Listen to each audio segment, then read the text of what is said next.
Hey, Ashlyn, how's it going? Good. Good. I was just coming to check in. We haven't had a reading conference in a little over a week, so I just wanted to check in. What are you reading right now? It's the playbook for the Hunger Games play.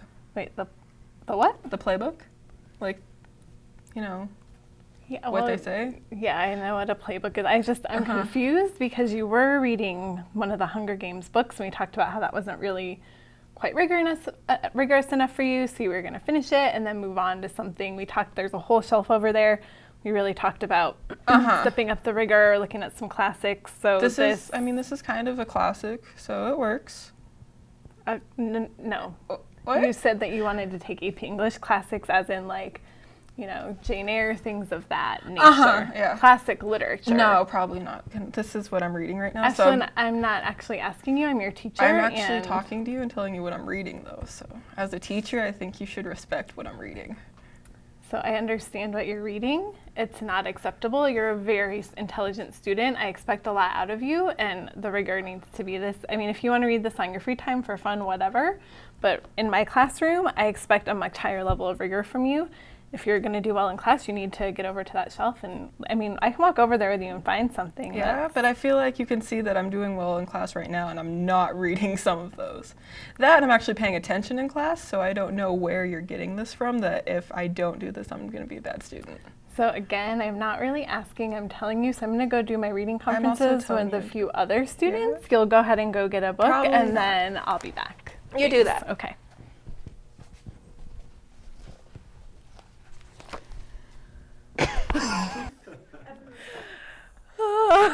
That's really good. Student wins. How do you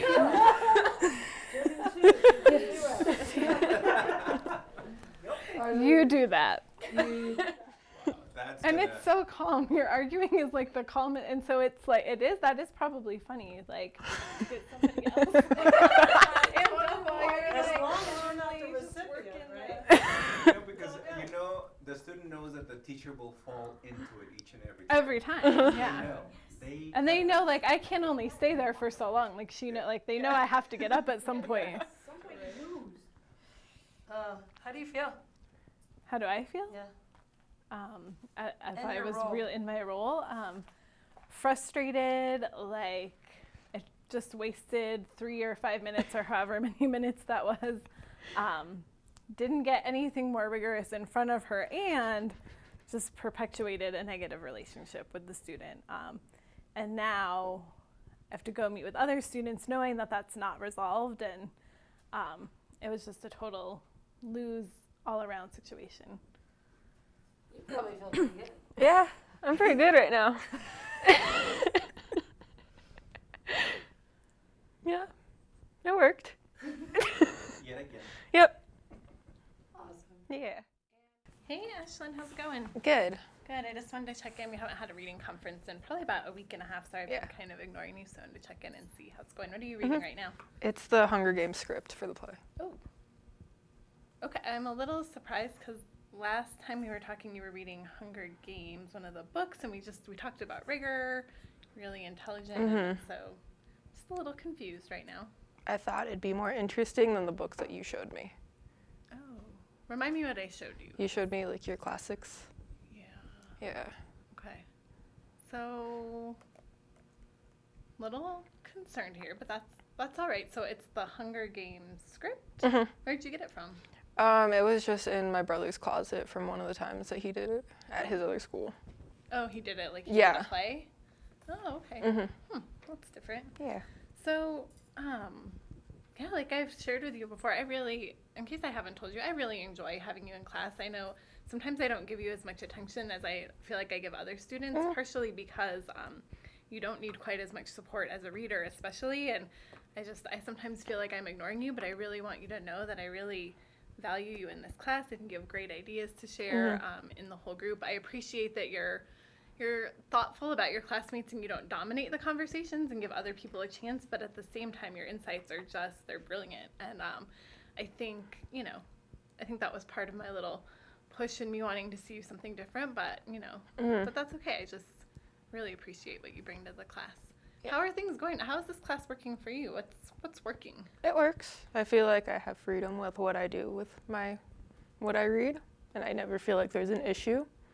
Okay. except for like the few like with the Hunger Games, but I feel like I chose something different that's different than the regular book, so I felt like I was pushing myself towards something better.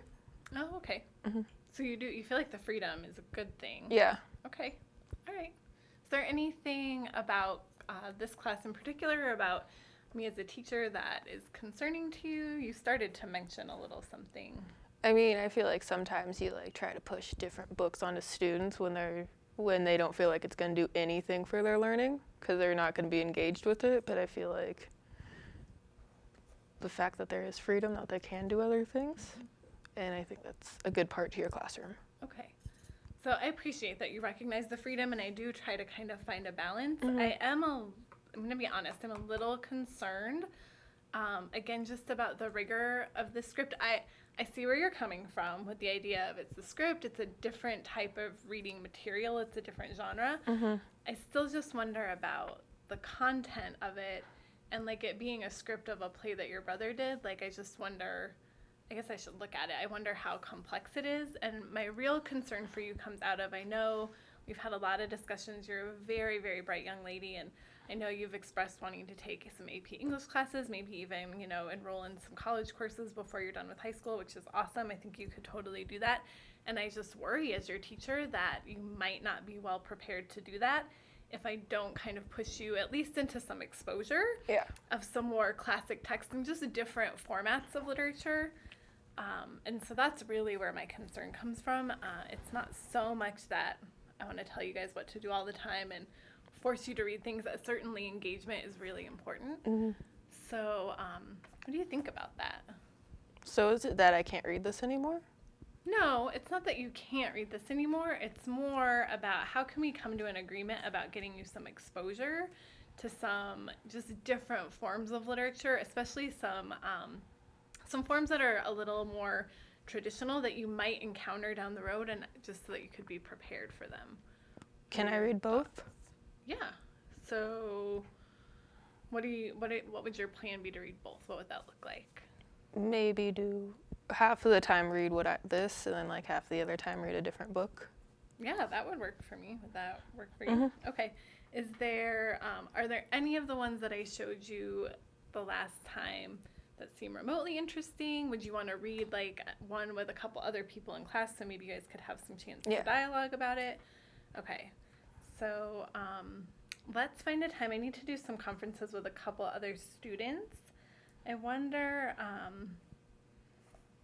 why don't I just pull Emily and Jose over? Let me see if they can just stop what they're doing for a minute. Maybe the three of you can choose something together that you can all agree on. And maybe the conferences don't always have to be with me. Maybe would that help with the engagement if you could talk to other students about it? Okay. All right, so we're agreeing. What are we agreeing to here? We can do this some of the time, and the other time I read something with a group. Okay, and the something with a group is going to be what type of? A classic from your bookshelf. Okay. And some of the classics, they're not like 1800s kind of classics. Like some of them are fairly contemporary. It's a much more formal style of writing than a lot of the things that you guys read, and I just want to make sure that you're getting exposure to that. Okay. Okay. So usually when we make this kind of agreement, we want to check in about it. So does it make sense? Can we do our next check-in when it's time for your next reading conference in about a week? Yeah. Okay. So I'm going to schedule. I'm just going to write a note here. Do you want to write it down too? No. Are you sure? I think I should just make a quick note so you're not surprised. Because I know sometimes, like when I'm really getting into something, like there might be a day when you get really deep into this and spend a little more time on it, and then you might need to make a trade-off the next day. Okay. And so if you can agree to this, and when I check in with you in a week, we've made some progress on both, then I can be a little more flexible about, you managing your time appropriately. Does that work? Yep. Okay. Thanks, Ashlyn. I'm glad that we could work this out, and thanks for taking the time to listen to me and also for advocating for what you really need as a learner. Yeah. Okay. Okay. All right. I'm going to go check in with some other people. I'll send Emily and Jose over to you. Okay. Okay. Thanks. It felt more calm. It was more of a conversation rather than I'm going to tell you what I want and that's how it's going to be. It was more of an agreement between myself and the teacher.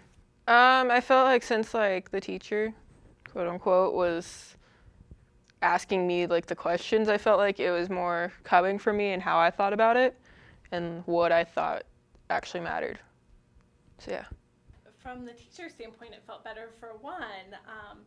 I got my bottom line as a teacher across to some degree. My bottom line was I really felt compelled and I felt obligated as a teacher to get her into something more rigorous, and I feel like I accomplished that goal at least with some compromise, but I accomplished the goal, whereas the first go round it was just a total loss. I also feel like I learned something about her as a learner. I could get some insight into the fact that she didn't just haphazardly choose a script because she was not trying to read something rigorous. In her mind, choosing a different genre and a totally different format of text was rigorous, and that's something, you know, for me to consider as a teacher and me to understand it could very well be. So it gave me much more insight into what she was thinking instead of kind of making up my own storyline as we. That was great. Thank you, guys. So I have a few questions for you, just to be able to see what just went on. I'm curious, what was it like for you to hear how the conversation went, the whole process itself? After like we actually sat down and had it, it was better because it was less arguing and we actually came to a conclusion on something. So it wasn't, okay, but this still isn't resolved. What do we do now? Sure, sure. And so this is a question for both of you. Where do you feel that there was perhaps more conversation? Do you think was it called balance? Both of you shared in the conversation about the issue itself, or was it more lopsided towards which side? What is your experience of that? I think it was fairly balanced. It was maybe a little lopsided on the teacher side, but compared to other interactions, I think that I heard Ashlyn's voice. Like I could actually hear a little bit about what she was thinking and feeling. Yeah, I can agree with that. Okay. It was still, my voice got heard, but so did hers as like a teacher point of view. You know, I asked that question because from an outsider's perspective, I was watching the interaction, right, and noticing how you made such a strong effort to want to get your point across, and which is important. And from an outsider, it looks like there's a lot of conversation going on from your side, yet from your perspective, you needed to hear that. You needed to hear all of that from what I hear you say. You needed to hear her perspective, her experience, how she saw things, and the way that you needed to be, I guess, diversify your interest in literature and so on. And so your perspective was different. Yeah. You know, and it goes to show how oftentimes, from the student's perspective, things seem so very different, and from the teacher's perspective, things are so very different, right? Yeah. And it takes, this conversation allows people to really share in that experience. Yeah. It worked a lot better than what has in the past. It was actually, we both heard each other rather than we're gonna tell you this and I'm gonna tell you this and nothing ever happens from it. So I mean, really like sitting down and saying, well, we could do this and this, it was a compromise that worked really well. How likely do you think you would have followed up on what you said you'd do for her? I probably would have, because if you're gonna actually hear me out, I can hear you out and follow what you want me to do rather than say, hey, no, that's not gonna happen.